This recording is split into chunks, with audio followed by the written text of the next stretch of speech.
Types of equity mutual funds, Part 3. And we're back. We've already learnt about classifying equity funds based on the type of investing, value and growth, and also on the types of stocks they invest in. And here's the last few types. For investors who like to judge their investments based on the size, reputation, and the sheer magnitude of the company, mutual funds can also be classified based on the size of the underlying companies in the portfolio. Some of these classifications are large cap funds, mid cap funds, small cap funds, and multi-cap or flexi-cap funds, where cap is short for capitalization or market capitalization. Pretend you are the manager of a publishing house and it's up to you to decide which writers the house is going to publish this season. You have a large selection of writers to go with, but only a few make it to the list. Now, the obvious choice for a short return would be to go for a successful writer who has had a series of books already published. You'll sell 1 million copies just by his name. And even though you'll have to pay this famous writer a lot of money, making your returns marginal in comparison to your investment, the investments are likely to give you stable returns. Similarly, companies with large market capitalization, generally leaders in their respective market segments with higher business stability and liquidity, are large cap companies.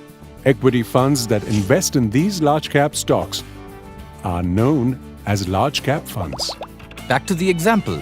As a smart publisher, you may also want to investigate the writing of a newcomer who seems immensely talented.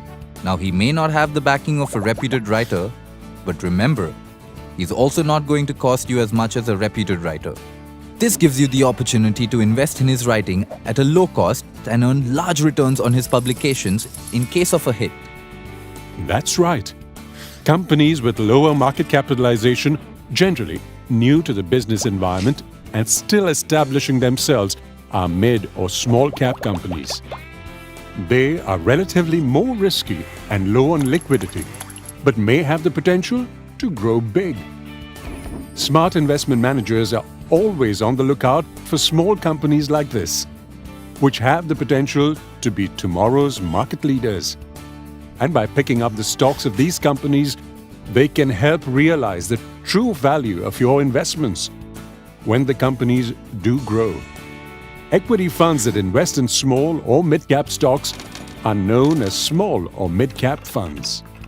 Funds that invest in a combination of the three are called as flexi-cap or multi-cap or all-cap funds. That invest across market cap size then have a range of large, mid and small-cap stocks in their portfolio. And other than pure equity funds, there are also equity-oriented funds that predominantly invest in equities, yet have a portion invested in fixed income. These are popularly called balance funds and would invest around 65% in equities and the rest in fixed income. So judging your investment by the size, reputation, and magnitude of a company is definitely a great assessment. But do consider the odd rookie that could possibly become your money tree one day, or even a combination of it all to best suit your needs.